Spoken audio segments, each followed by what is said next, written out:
Bien, les voy a compartir ahora entonces diapositiva para continuar con esos detalles, ¿verdad? De cambios sustanciales que ocurrieron a partir de la revolución industrial, como uno de los eventos que detonan la reflexión sociológica. Antes de ello, quiero hacer una exhortación, ¿verdad? Apelando a su madurez profesional. Lo digo, voy a decirlo por lo siguiente. Acabo de marcar la asistencia y acabo de escuchar que ya hay gente que se salió de la sesión. Solo entran a poner la contraseña, ¿verdad? Y se van, se salen de la clase. Está bien. ¿Tienen la libertad de hacerlo? Tienen la libertad de hacerlo. Pero les voy a decir algo con mucho respeto. Están malgastando su dinero, porque están pagando sus padres de familia para que ustedes estén en una aula de clase, poniendo atención al contenido, que algunas veces será valioso, otras veces será contextual, otras veces será quizá para algunos, según considerarán quizá de relleno, dicen algunos. Pero sea como sea, el deber estudiantil es de permanecer en clase. Eh, yo no puedo, desgraciadamente, yo siempre he estado, bueno, he dicho al principio de la pandemia, les pedía que nos facilitaran el acceso a los listados para ver quién se sale y quién entra, pero no se puede, porque como la universidad ha creado diferentes cuentas, esas cuentas solamente las puede administrar una persona, supongo yo. Entonces no nos pueden dar el acceso administrativo, ¿verdad? Para ver esos listados. Pero sí quiero hacer esa conciencia porque muchos de sus papás que están pagando su cuota mensual para que usted esté en clase, no saben que algunos de ustedes se salen de clase, ¿verdad? Entonces hay una doble falta de tres faltas de respeto. La primera es a su propia conciencia como profesionales futuros, que van a querer ser profesionales sin haber aprendido. Segunda falta de respeto a sus padres, ¿verdad? Porque obviamente están pagando y están soñando con sus hijos profesionales, conocedores, expertos. Y en tercer lugar, ¿verdad? Al catedrático, claramente, ¿verdad? No me engañan porque escucho cuando se salen, pero sí por lo menos entiéndase que mi deber es exhortarles a permanecer en clase, a poner atención, a preguntar y participar cuando haya alguna duda, ¿verdad? Porque eso es lo mínimo que sus padres esperan y la patria misma de este país espera que hagamos. Bien, Chris, dime, ¿tienes alguna consulta? Ya puso la palabra para ingresar en la Sí, asistencia. es la palabra social. Ok. Ok. Bien, prosiguiendo. Compartí tu pantalla, asegurándome que esté grabando. Está compartida. Sí, estoy grabando. Bien. Otro cambio sustancial que ocurrirá durante este periodo detonante de la historia de la sociología será el pasar de la inseguridad laboral a leyes de trabajo. Aunque eso llegó, por lo menos al lado, a América llegó muy tardíamente. Aquí estábamos, maíz, estamos en el año, finales del año 1800. Y aquí tuvimos que esperar prácticamente casi 100 años para que apareciera el Código de Trabajo.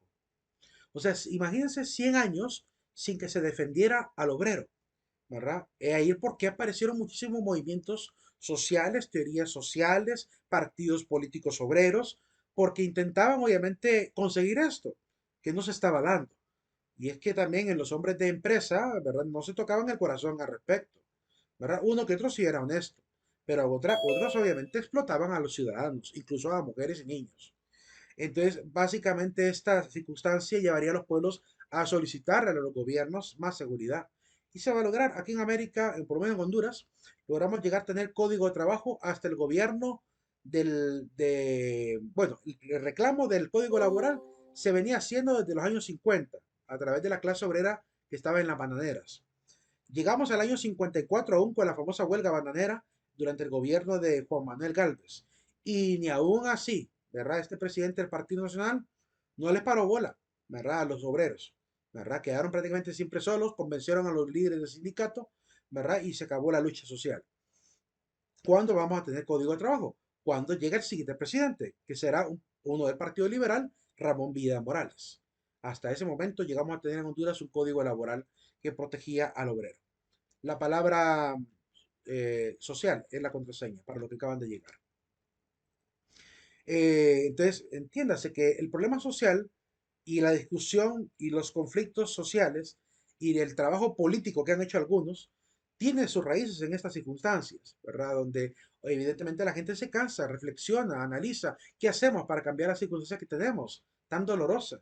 No se nos paga lo justo. Se nos hace trabajar horas extenuantes. Nos enfermamos y no hay seguridad social. Entonces, claramente todo esto conlleva una reflexión primero de los trabajadores y después de los líderes, ¿verdad? De los pueblos, ¿verdad?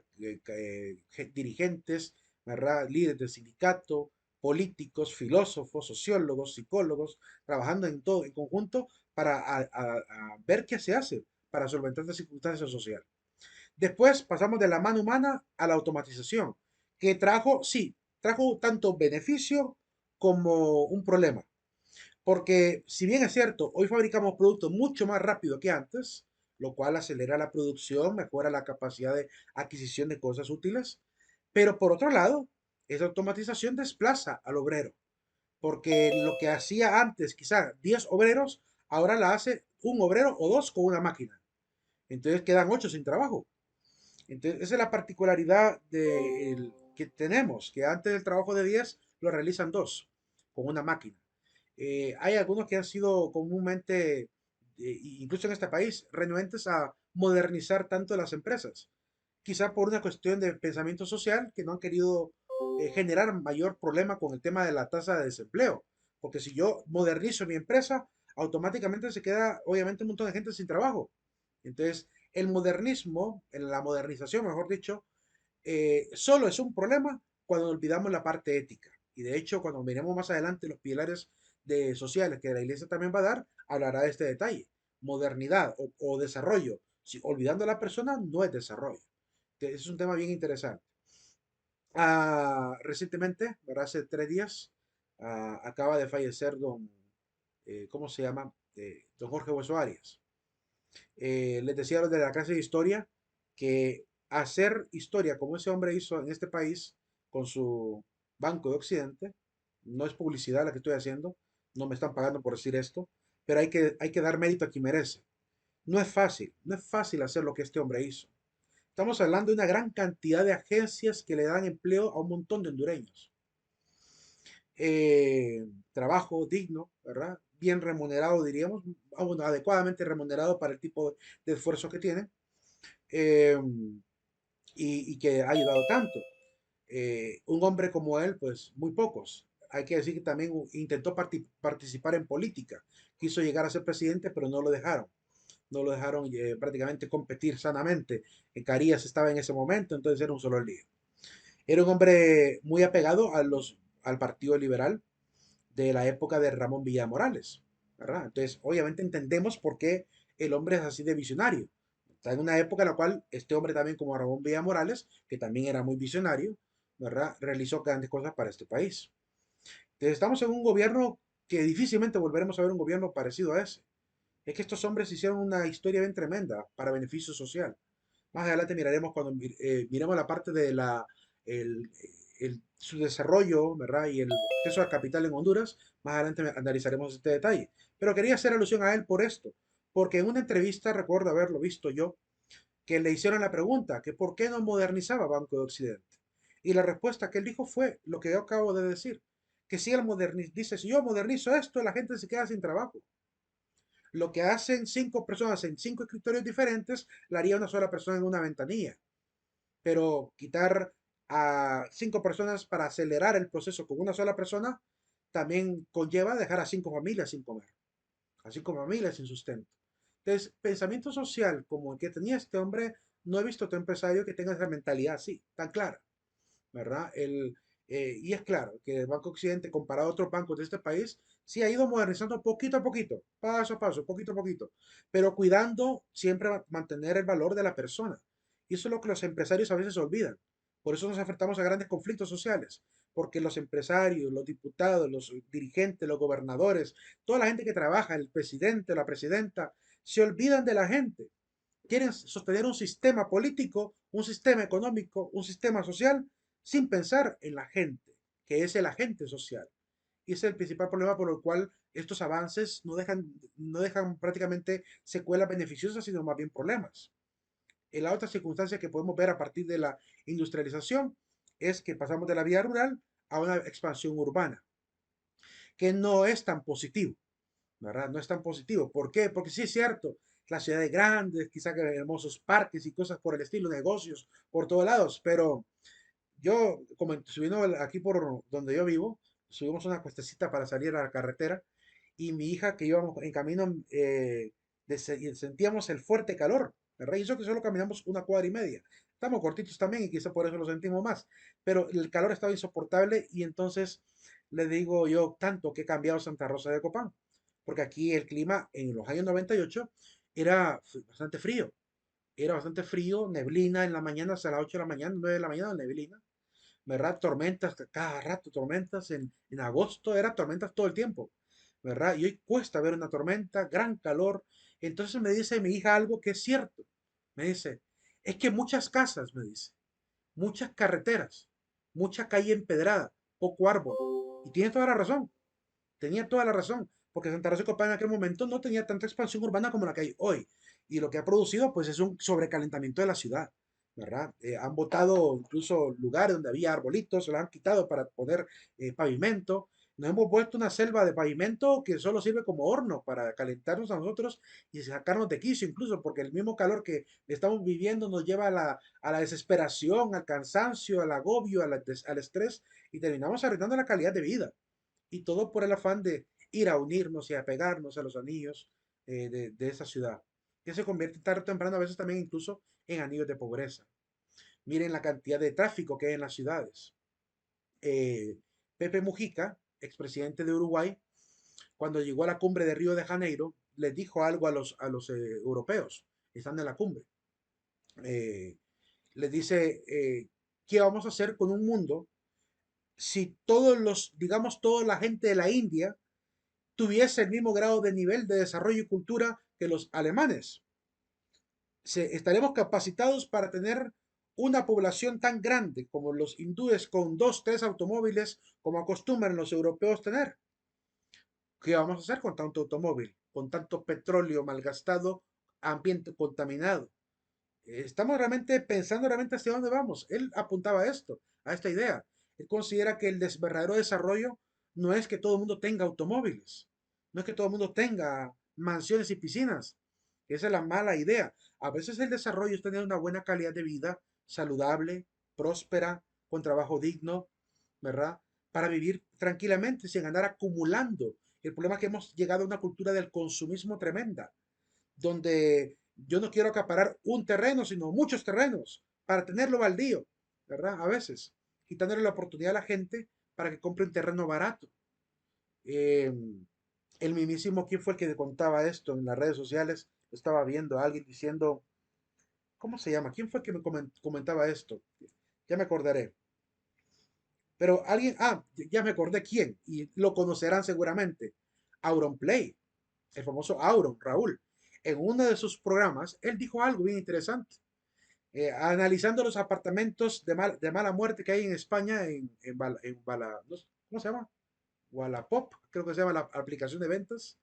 Él miraba unos apartamentos y mostraba algunos apartamentos extremadamente absurdos. Pero él hacía una crítica bien interesante ahí. Decía, bueno, a veces uno quiere salir a independizarse. Dice, hey, ¿por qué no estás independizado y vive con tus papás? Bueno, los jóvenes queremos independizarnos, pero independizarse de salir de la casa para ir a buscar un apartamento que te lo hagan a 400 euros y que es de mala muerte como el que sale en Wallapop, claramente mucha gente no quiere independizarse por eso. Porque claramente sabe que lo que le toca que ir es a ir a sufrir, a conseguir apartamentos carísimos. Ya alguien quiere comenzar su vida familiar y casarse y tener familia, no lo puede hacer porque realmente la gente está abusando. Estamos abusando del cobro de los bienes. La gente sobrevive con estas rentas, pero a veces son rentas injustificadas, que no es racional el pago mensual que doy por el apartamento con lo que estoy recibiendo. Pareciera que como que estuvieran dándome la comida mensual, ¿verdad? Al precio que me dan el apartamento. Esa es la razón por la cual mucha gente ya deja de ser tan independiente y eso arruina la calidad de vida, sea como sea. Miren, uno a veces se pregunta, ¿cómo hacían los hombres de antaño? Porque uno cuando lee la historia de un personaje histórico cualquiera que de repente nació en tal lugar, digamos, nació en Suiza, o digamos, por decir algo, nació en Italia, se fue a vivir a Alemania, estuvo en Francia, pasó, no sé, a Inglaterra y anduvieron de lugar a lugar viviendo y uno se pregunta, ¿cómo lo hicieron? Con el nivel diríamos, de pobreza que viene en aquel momento. Bueno, es que también la gente era consciente. Antes no había la avaricia que tenemos hoy en día, ¿verdad? Y entonces, eso, el problema cultural que tenemos es tremendo, porque está arruinando la calidad de vida de los mismos ciudadanos. Lo que dijo Thomas Hobbes en la obra de Leviatán, el hombre se ha convertido en el lobo del hombre. Es decir, nos estamos matando unos a otros económicamente. Cuando me venden un producto que me lo dan al triple del precio, me estoy comiendo al hermano con ello. Entonces, la crítica social que se pueda plantear a través de este tipo de asignaturas y también con lo que hacen los sociólogos es a replantear qué estamos haciendo con la economía. Estamos inflando extremadamente los productos sin justificación a veces, ¿verdad? Que se escuchó la noticia de una fiebre allá de los pájaros o de las aves en Estados Unidos, de las gallinas. Y ya de pronto aquí en Honduras le subieron a todos los huevos, cuando el problema está allá. Pero es tan especulativo el tema de mercado que ocupan esa excusa para subir el precio acá y seguir ganando por la avaricia que tienen, ¿verdad? Entonces, cuando no han gastado, ni tampoco están enfermas, las aves de acá, son las de allá las que tienen gripe aviar, ¿verdad? Y de pronto empiezan ahí a subir el precio porque tienen miedo a esta situación. Pero si nosotros somos productores de huevos, en este país hay producción de huevos. Entonces, ¿por qué nos preocupa lo que afuera esté pasando? Todavía que importáramos los huevos. Se pueden preocupar los empresarios que importan, ¿verdad? Pero en el caso de los productores, ¿por qué van a subir el precio? Entonces, a veces no hay coherencia con esta situación del análisis económico. Y esta, como digo, esta expansión urbana se vuelve prácticamente una lucha campal, ¿verdad? De negocio contra negocio, de quien pone más caro los productos. De la urbanidad, aunque uno sueña vivir en zonas urbanas, no es tan hermoso. Comentaba, ¿cómo se llama?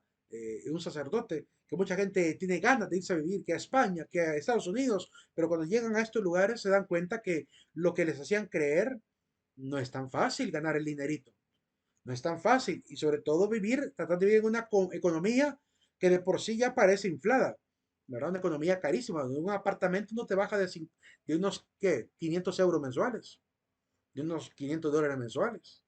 Entonces, hay gente que quiere vivir muy dignamente en estos países y trabajar dignamente, pero sabe que no va a ocurrir de la noche a la mañana. Hay muchos que se fueron entusiasmados por ir a vivir el sueño americano, terminan allá cayendo en razón de que no era tan fácil, ¿verdad? Le pintaron el caminito color de rosa y cuando menos se acuerdan, pues tienen que empezar a emprender lo que no quisieron hacer en su tierra para ganar dignamente aquí en la tierra lo que tenían que ganarse, lo tuvieron que ir a hacer allá y a veces de una forma indigna. Entonces, es una cuestión también de, bueno, hay todo un engaño social respecto al tema económico, al tema de la urbanidad y que hay que seguir dialogando. Los artesanos pasaron de la parte de artesanos y se convirtieron en burgueses. Aparece una nueva clase social, los burgueses, que habían estado prácticamente calificados como de la clase media, pero escalaron un poquito más, se fueron a la clase media alta. En este momento aparecerán algunos de los padres de la historia de la sociología, algunos incluso filósofos sociales como Marx, criticando, como Engels, criticando el papel de los burgueses. Otros, como Augusto Comte, también uno de los padres de la sociología, mejor dicho, el padre de la sociología, Augusto Comte, llega a hablar un poquito a favor de los burgueses y el maestro de él, es decir, el tutor a quien le copió algunas de las ideas, que fue, ¿cómo se llama? El conde Saint-Simon, Claude Henry de Rouvreau, eh, también habló un poquito a favor de los burgueses, como diciendo que el problema no es ser burgués, ¿verdad? El problema económico es que es lento y el problema económico es que es un proceso.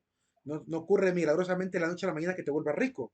Hay que ir acumulando, ahorrando, teniendo cultura de inversión, todas esas situaciones para lograr verdaderamente ese sueño. Que hay gente que cree que por tener trabajo ya se va a volver rico. Y no, si no tiene cultura del ahorro y cultura de la inversión, no se va a volver rico. ¿Verdad? Si solo está para el gasto y el gasto y el mal gasto además. Entonces, el problema es cultural. El problema no es que haya burgueses, es que la gente que quiere subir al nivel de burguesía no sabe cómo jugar ese papel. Pero para hombres como Saint-Simon, el industrial, el burgués, el que tiene la empresa, más bien es una especie de, para la lógica de él, es como una especie de héroe. Es una especie de hombre que beneficia socialmente, porque da empleo, arriesga su capital y con su capital se arriesgan muchos a trabajar con él, ¿verdad? Claramente él merece la ganancia que está teniendo. Lo único que acusará Marx es a la excesiva repartición de esa ganancia. que eso es algo que veremos más adelante cuando toquemos el marxismo. Pero es claro que hay el papel del burgués no siempre negativo. Por eso hoy en día tenemos empresarios, no todos no todo, pero no toda persona que se vuelva empresaria es mala. Pero hay quienes intentan ideológicamente generar esta argumentación, acusando a los burgueses o acusando a los empresarios a hacer el problema, ¿verdad? A hacer la causa del problema. Y no, realmente no es así. ¿Por qué? Porque no todos los empresarios son ambiciosos. Muchos son estrategas, pero no son ambiciosos. Hay otros que sí son ambiciosos. Son estos, los llenos de avaricia, codicia, es decir, llenos de lo que dice la iglesia, pecado. Son estos los que realmente ayudan a enfermar la sociedad. Pero hay otros que intentan hacer las cosas bien. Así que lo primero que tenemos que entender en la reflexión sociológica respecto al tema de la burguesía es que no todo burgués es un enemigo de la sociedad. Hay burgueses que sí colaboran con el pueblo, ¿verdad? Que elaboran herramientas útiles para los trabajadores. ¿Qué seríamos sin alguien estratega que haga una empresa que fabrique, digamos, no sé, colchones, que fabrique camas? ¿Verdad? Necesitamos gente que haga esto, ¿verdad? Y quienes arriesgan el capital de ponerse a intentar vender camas para ver si logran sostener su negocio por mucho tiempo, ¿verdad? Entonces es un riesgo del empresario que a veces no se valora.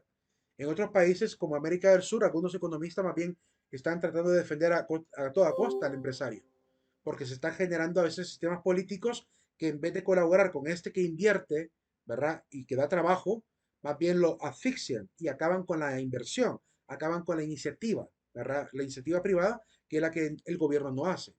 Es decir, esperar que el gobierno monte empresas, eso sí es utópico, ¿verdad? Sí, yo sigo esperando que a doña Xiomara, o incluso esperé, miren, desde que tengo conciencia política, yo he esperado que hombres como Callejas, como Carlos Roberto Reina, como Carlos Roberto Flores, como Ricardo Maduro Yoest, como Mercelaya Rosales, como Pepe Lobo, como Juan Orlando Hernández, como doña Xiomara Castro Zelaya, yo he soñado con que a alguno de ellos en algún momento se le ocurra generar empresas nacionales. Y no se les ocurre. No se les ocurre. No sé. ¿Qué les falta a ellos para entender que la única manera de levantar al pueblo es con trabajo, de generar empleos, que la gente tenga un trabajo fijo, estable? Esa es la única manera. Los países de Europa se volvieron ricos porque fueron industriales. Y en este país no quieren industrializar, quieren dejar la industria solo en manos privadas. Y el gobierno no se interesa por generar empleos, solo empleos temporales. La barrendera de la calle, ¿verdad? La señora que va a dar los sándwiches en las marchas. Es decir, solo trabajos temporales, pero no hay un verdadero plan de inversión social para generar empleo. Y esa es una circunstancia que acabaría con el problema. Y ahí vamos a notar que el ser burgués no es malo, porque el Estado puede jugar un papel burgués, un papel de empresario, un papel de empresa para ayudar a los ciudadanos, pero no se les ocurre. Solo quieren vivir prácticamente, ser diputados, alcaldes, gobernadores, pero se les olvidó el pueblo. No hay ninguno diciendo, hey, ¿por qué no vamos a una empresa de textiles del gobierno? ¿Por qué no montamos una empresa de metalurgia del gobierno? ¿Por qué no hacemos una empresa de hechura de automóviles del gobierno? ¿Por qué no hacemos empresas nacionales para generar empleo? Hay tantos terrenos de Honduras que están baldíos. Mandamos a hacer una maquila allá y ponemos empleos. Si no quieren ir a vivir ahí porque no quieren dejar su tierra, le montamos una colonia de beneficencia y le damos a plazos la casa, pagadera 40, 50 años, pero que vayan a trabajar a la empresa nacional. No se les ocurre. No tienen ideas. No sé qué pasa con este país. Tenemos más de 40 años prácticamente de democratización y las ideas sociales importantes no se les ocurren, ¿verdad? Siguen todavía engañando al pueblo con sus proyectitos, ¿verdad? Una que otra bolsita por ahí solidaria, el ecofogón, el bonito al anciano, el foquito mensual, ¿verdad? El bonito para el colegio, nos engañan, ¿verdad? Así uno cree que eso es trabajo de gobierno. ¿Verdad? Si quisieran realmente hacer las cosas bien, estarían haciendo cosas grandiosas con todo el presupuesto que tenemos. Pero no hay afán, no hay gusto. Entonces, eso lo vamos a ver más adelante cuando toquemos también la teoría de la acción social. La ilustración es otro fenómeno importante, además del tema que hemos visto. En este caso aparecerán muchos hombres llamados los ilustres. Bueno, ahí se adelantó una foto de estos famosos Thomas Hobbes. Pero son muchos hombres, no puedo hablar de cada uno de ellos detenidamente porque son temas que tocan más a la filosofía, pero sí hay que destacar que la ilustración es un tema importante porque va a ser heredera del positivismo, del racionalismo, de estas ideas revolucionarias políticas, del despotismo ilustrado, de muchas características que se vivieron en la clase de filosofía. Pero quiero por lo menos destacar algunos de ellos, por lo menos que los conozcan algunos de ellos. René Descartes en el racionalismo, John Locke en el empirismo, tenemos a Voltaire como en la parte de análisis político y hasta religioso e histórico. Tenemos a Francis Bacon en la parte de la experimentación científica, lo que llamamos el proceso de investigación inductiva, lo establece él.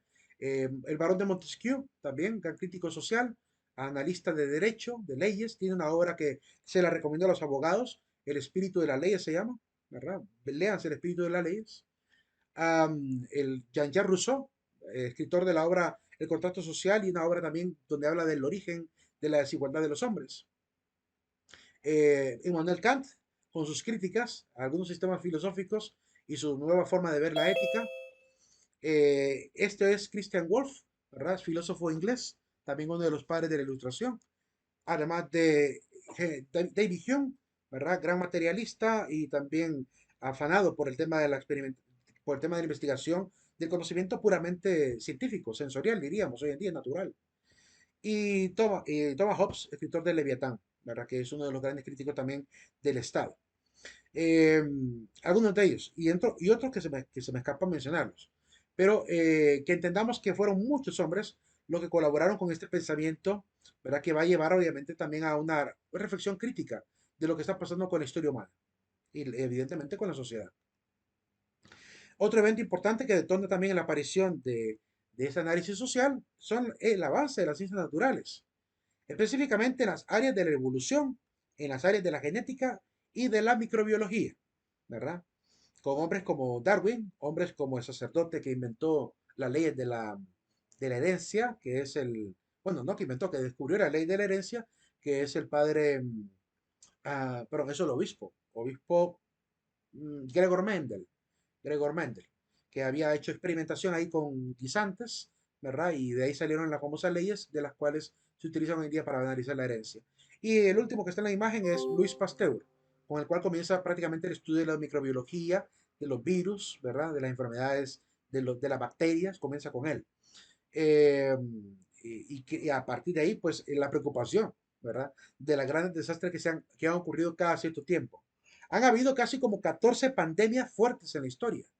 De hecho, si logro encontrar, yo hice una revista hace mucho, hace como 3 años, al inicio de la pandemia. Hice una revista sobre la historia de las pandemias. Si logro encontrar la revista en PDF, se los voy a pasar, se los voy a regalar para que vean cuántas pandemias han habido, cuánta gente ha sido diezmada por la pandemia, ¿verdad? Y algunas cuestiones importantes que hay que tratar en ese asunto.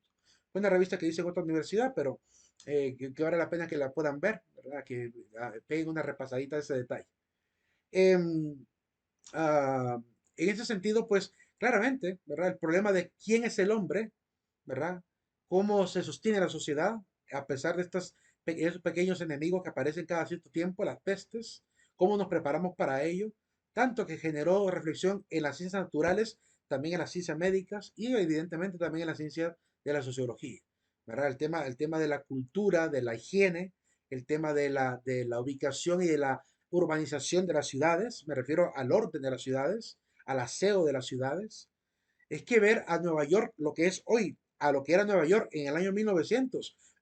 Nueva York era un potrero comparado a lo que es hoy, ¿verdad? Por falta de cultura, por falta de higiene, por falta de orden. Y poco a poco el trabajo que hacen los mismos educadores, junto con estos trabajos sociales, empiezan a levantar un poquito el interés por preocuparse por la salud, la higiene el constante de los pueblos. Entonces, se vuelve un tema importante para la sociología, dentro también de la sociología que estudia la demografía. Bien, estos son los eventos que de alguna manera sirvieron como detonantes, ¿verdad? Como activadores de la crítica, la reflexión, las teorías, ¿verdad? Para explicar obviamente a la misma sociedad, para explicar al hombre en sus circunstancias, que había que mencionar. Ah, Volveremos a hablar un poquito de los padres de, ¿cómo se llama? Volveremos a hablar de los padres de la sociología cuando toquemos también a los filósofos sociales. Ahí tenemos que ver un poquito de estos filósofos sociales, que también es importante mencionarlos. Bien, características particulares de la sociología como ciencia. ¿Alguna pregunta hasta ahora? Después de este pequeño repaso histórico. Yo para mí es pequeño el repaso, muy breve, demasiado, diríamos, muy... traté de ser lo más organizado, pero aún así me parece muy superficial la mirada de cada uno de sus eventos. ¿Verdad? A mí me gusta siempre profundizar sobre cada cosa, pero por el tiempo no podemos profundizar demasiado. Bien, solo para que tengan idea de cuán profunda puede ser una clase de sociología, como les platicaba al inicio, yo llevé 2 clases de sociología y cada clase duraba 6 meses. Para que tengan idea, o sea, es un año de sociología, la que vimos en mi carrera. Entonces, claramente se puede profundizar mucho más. Por eso les digo, ir así como a la carrerita viendo los temas, bueno, es parte del sistema que tenemos, am, pero como dice Ludwig Wittgenstein, todo lo que se puede decir complejamente también se puede decir simplemente, ¿verdad? Y hemos tratado de sintetizar al máximo. Bien, características particulares de la sociología como ciencia. Vimos las características del método científico, pero ahora hay que ver las características de la misma ciencia, de la sociología. Quizá más de algunas se parezca a las que vimos anteriormente. Primero, el objeto de estudio de la sociología es el ser humano, específicamente sus relaciones interpersonales. Segundo, el campo de estudio es la sociedad. Intenta describirlas, intenta explorar, ¿verdad? Sus orígenes, destacar que hay un fenómeno antropológico, ¿verdad? De alguna manera, constatar que existe obviamente la presencia de una cultura, ¿verdad? Y aún en lugares donde ni siquiera se logra ver ciudades, es decir, con la arqueología, con la paleontología, con el simple hecho de encontrar un pequeño fragmento tallado por el hombre, ya esa zona, solo por haber encontrado ese fragmento, se vuelve una zona de interés sociológico. Igual para la historia también.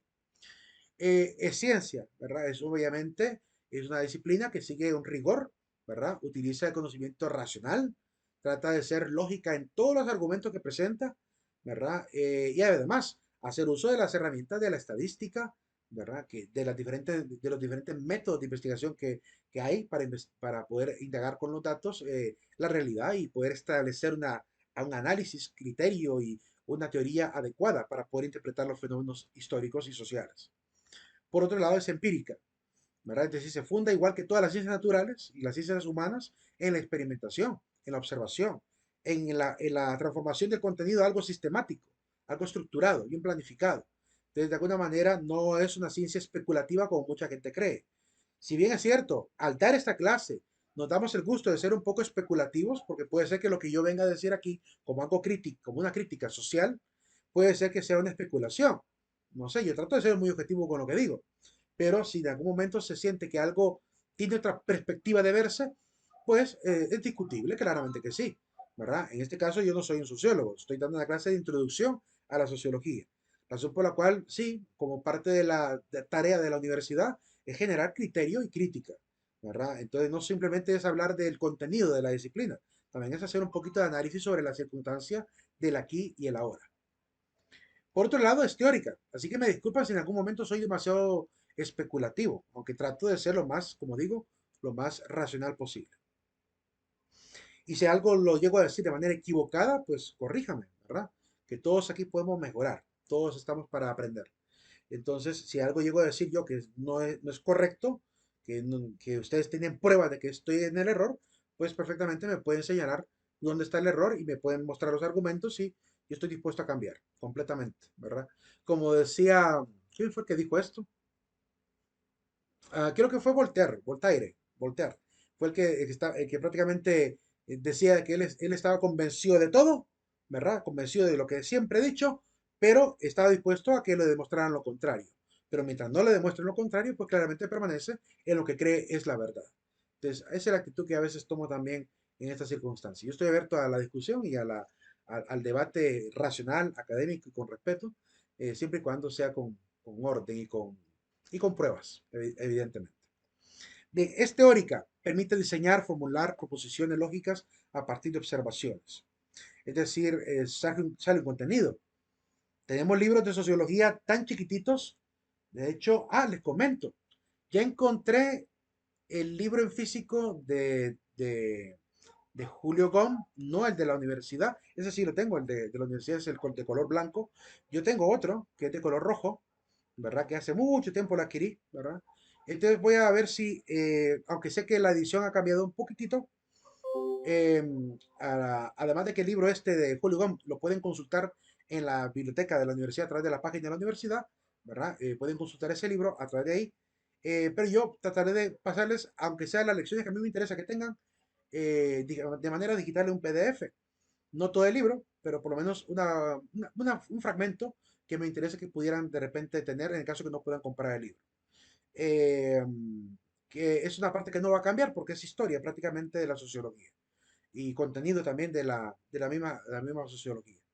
Entonces, en cuanto pueda, le voy a facilitar ese pequeño fragmento, ¿verdad? En el aula virtual, ¿verdad? Prosiguiendo. Es acumulativa la sociología. Es el aporte de muchos estudios, experimentaciones, proyectos de investigación que se han hecho constantemente. El trabajo de muchos críticos, de muchos filósofos, sociólogos, historiadores, ¿verdad? Y de diferentes ramas de la ciencia también aplicada de la misma sociología. Es abierta, es decir, que no es como la enseñanza de algunas disciplinas que se cierran al conocimiento. Si hoy de repente decimos que la sociedad es así, puede que en 20 años haya cambiado. Entonces, no es dogmática, permanece obviamente abierta con ese criterio de autoridad que le da la misma ciencia y el método de poder validar lo que es verdadero y lo que es falso, poder contrastar con la experiencia lo que es verdadero y falso, pues está abierta, al igual que cualquiera de los científicos contemporáneos, a replantear incluso qué es la sociedad o cuáles son las teorías o cómo deberían interpretarse las teorías. Me hacen una pregunta fuera de temática eh, sobre la tarea de mañana, del reporte de la entrevista. ¿Es en digital o manuscrito? Es digital, ¿verdad? A los que entraron tarde a la clase, vuelvo a repetirles. Bajen el sílabus, vean los videos introductorios de la clase, porque ahí explico todos estos detalles, ¿verdad? Bien, vamos a continuar. Actualícense, ¿verdad? Revisen bien las instrucciones de las tareas para que no vayan a entregar lo que no he pedido, ¿verdad? Ahí está claro incluso en el sílabus. En las reglas del sílabus, ahí está claro que dice toda tarea será entregada en digital, ¿verdad? Así que lo expliqué el primer día de clase, está en el sílabus, está en los videos, hay que actualizarse, ¿verdad? Mucho ánimo. Prosiguiendo. Eh, y así, si todos hacen esa tarea, pues ya no estamos respondiendo preguntas así que son repetitivas de algo que se explicó en los primeros días. Bien, prosiguiendo. Es además una disciplina neutra, es decir, que ese es un problema bien tremendo. Lo digo porque yo he visto sociólogos que están muy sesgados, sociólogos que están incluso eh, apegados a una doctrina, a una teoría específica. No digo que no tengan la libertad de hacerlo, lo pueden hacer, pero yo creo que un sociólogo es más valioso cuando diríamos, es muy estoico, es decir, no se deja envilecer por ninguna enseñanza de la misma sociología, sino que trata de analizar todo de manera imparcial, considerando los pros, los contras de cada una de las teorías aplicadas a la crítica contemporánea. Bueno, así se podría obtener quizá una actitud más sensata, más, diría, científica. Pero cuando vemos a un sociólogo que está apegado a una ideología, digamos, política, o una ideología incluso hasta religiosa, y se le olvida por completo la neutralidad que hay que tener para analizar los hechos, explicar los hechos, pues eso obviamente le roba el peso de ciencia, le quita un poquito el camino de ciencia a la sociología. Aquí, por ejemplo, recuerdo yo que, ¿se acuerdan de aquel video donde el señor Marvin Ponce le dijo a un señor gordito en televisión, le dice vaca intelectual, que se hizo muy viral? Ese señor es un sociólogo, ¿verdad? Que fue invitado, pero desgraciadamente en este país, cuando llega alguien que está bien formado de repente a debatir cosas de vida pública, lo ponen a la par de alguien que aunque haya sido formado, no tiene la cultura ni la diplomacia para poder hablar correctamente sin llegar al nivel de la descalificación física o descalificación incluso personal, el ataque personal. Y evidentemente el diálogo, en vez de ser fructífero para formar una idea social sobre el problema que se estaba viviendo, que creo que tenía que ver con el año 2017, en el sistema electoral y todo esto, en vez de lograr una buena aportación del señor sociólogo, Él terminó bajándose prácticamente el canasto junto con el señor Marvin Ponce. Es decir, se pusieron del tú al tú a insultarse mutuamente y se arruinó la seriedad del programa periodístico de Raúl Valladares. Entonces, es claro que en este país falta mucha cultura todavía. Hay mucha pasionalidad para tratar los temas sociales. Y ese es el problema que tratamos de evitar, ¿verdad? Y es importante que cuando hagamos crítica social, la hagamos desde un predio lo más imparcial que podamos, ¿verdad? Sin caer tampoco en esta situación antiética que se puede constatar a veces en este tipo de videos virales. La sociología es distante y objetiva, es decir, debe tratar el fenómeno desde afuera. Por eso no digo yo que el sociólogo no tiene que participar en partidos políticos. Porque desde que se meta a un partido político forma parte de una doctrina política y de que forma parte de una doctrina política ya se le olvidó poder ver desde los zapatos del otro el problema social. Si yo soy sociólogo no puedo ser ni conservador, ni tampoco, ¿cómo se llama? Ni de ultraderecha, ni de ultraizquierda, ni radical, ni liberal. Tengo que ser una persona neutral, consciente de todos los espectros políticos que pueden estar afectando una circunstancia social, para poder ejercer yo, ¿verdad? Mi capacidad de análisis objetivo y evitar caer en esta actitud subjetiva. Lo mismo pasa, ¿verdad? Que si yo pertenezco de repente a una cultura, ¿verdad? Claramente también puedo sesgar mi propia apreciación sobre la cultura. Lo ideal es que mejor pidamos a extranjeros que vengan a analizar la cultura nuestra, porque ellos serán más imparciales que nosotros que pertenecemos a la cultura misma. Por eso hay que evitar caer víctimas de estas dos posturas. Una actitud etnocéntrica, centrado en defender mi cultura a capa y espada, y centrado en una subjetividad de defender mi punto de vista a capa y espada. Esos dos problemas en la ciencia son un problema tremendo, que hay que evitarlo a máximo. Porque si no se genera esto que llamamos el sesgo es, anticientífico, que obviamente le quita la objetividad al camino de la indagación. Entonces es importante hacer este trabajo. Cuando usted trabaje con gente, digamos, los que trabajan en derecho, los que trabajan en la parte de administración, tienen que poner por encima de los del derecho la ley por encima de sus propias convicciones, ¿verdad? Yo puedo tener convicciones, digamos, no sé, podrían ser convicciones culturales, ideológicas, pero si la ley dictamina que tal cosa debe hacerse, se debe hacer, ¿verdad? Conforme a la ley de ese momento. O si no me parece, si me parece que una ley es injusta, pues lucho por cambiar la ley, pero siguiendo el orden mismo del trabajo. Pues el sociólogo hace algo parecido. Cuando aborda problemas sociales, tiene que hacerlo de manera imparcial. La sociología es crítica social y una crítica social que intenta retratar la realidad de la manera más fidedigna posible. Porque claramente una cosa es lo que ocurre en la realidad y otra cosa es lo que pintan los grupos ideológicos y los medios de comunicación. Eh, de hecho, no sé si ustedes vieron un famoso video muy viral de una niñita que se hizo famosa, que salió incluso en la revista Time como la niña del año, ¿verdad? Me refiero a eh, Greta Green, se me escapa el apellido, Gret, se me escapa el nombre de esta niña, Greta Greenberg, Grunberg, no recuerdo cómo se llama, pero tiene un nombre así. Pues esta niñita de pronto fue desenmascarada 2 veces, ¿verdad? Porque la han estado utilizando como caballito de Troya para meter en la lucha supuestamente a favor del ambiente, que responde a una serie de agendas de empresas que quieren vender automóviles favorables al ambiente, tecnología amigable con el ambiente. Entonces, han desenmascarado que eso es lo que está detrás de esta niña, ¿verdad? Que ella no es una gran supuesta ideóloga, sino que la hacen pasar por ella, pero cuando la abordan los periodistas en la calle y le hacen preguntas con mucho respeto y sensatas, más bien en vez de dejarla que responda, la alejan de los periodistas. Cuando le hacen preguntas serias e importantes. Y varias ocasiones se ha podido ver que cuando le hacen preguntas que la ponen en jaque, ¿verdad? No responde. Los adultos la apartan y se la llevan, ¿verdad? Entonces queda claro que tan, diríamos, libre de dar una opinión sobre el problema no es cierto, ¿verdad? Hay una manipulación ahí. El otro caso, ¿verdad? Interesante también, tiene que ver con los medios de comunicación, que siempre van a exagerar los detalles.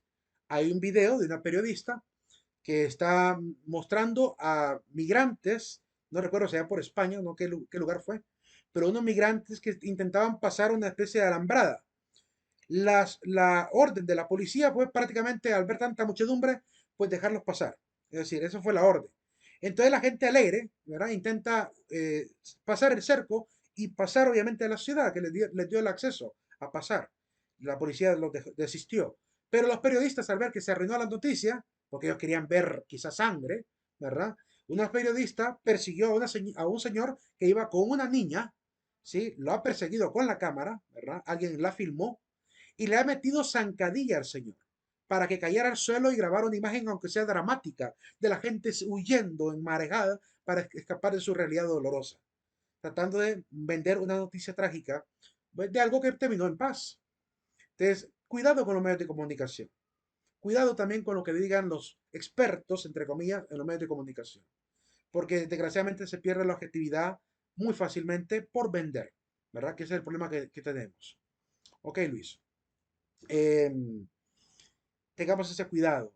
Bueno, que han habido muchos casos así, de gente que ha sido desenmascarada en el intento de falsear, ¿verdad?, la noticia para vender aún más. Y estos dos casos son Greta Greenberg, se llama ella, Greta Greenberg.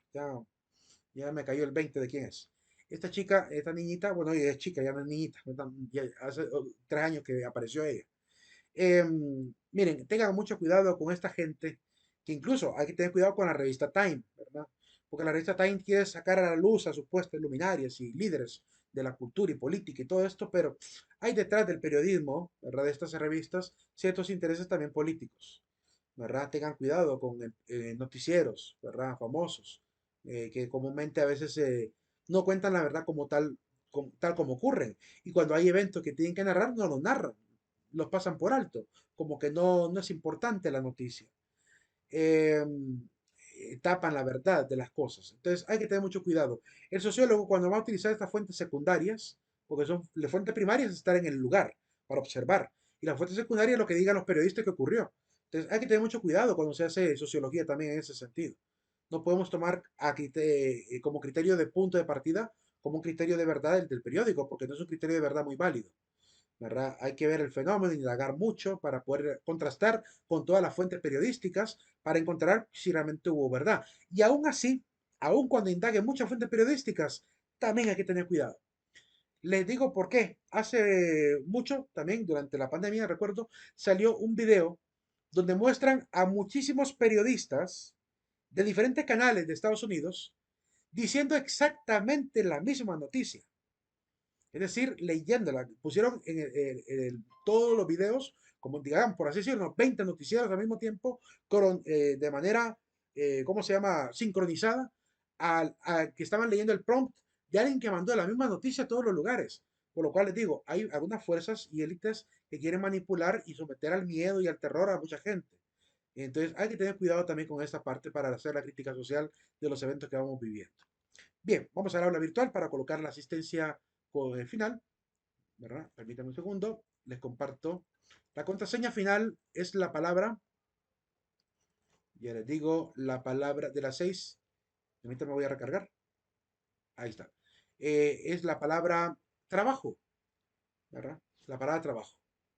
Ahí nos quedamos. Nos vemos, jóvenes, el día de mañana. Pasen una excelente noche y buen provecho a los que van a cenar. Gracias, Lick. Buenas noches. Buenas noches. Buenas noches, Lick. Buenas noches, Lick. Buenas noches, Lick. Buenas noches, licenciado. Buenas noches a todos. Buenas noches, Lick. Buenas noches. Buenas noches, Lick. Buenas noches.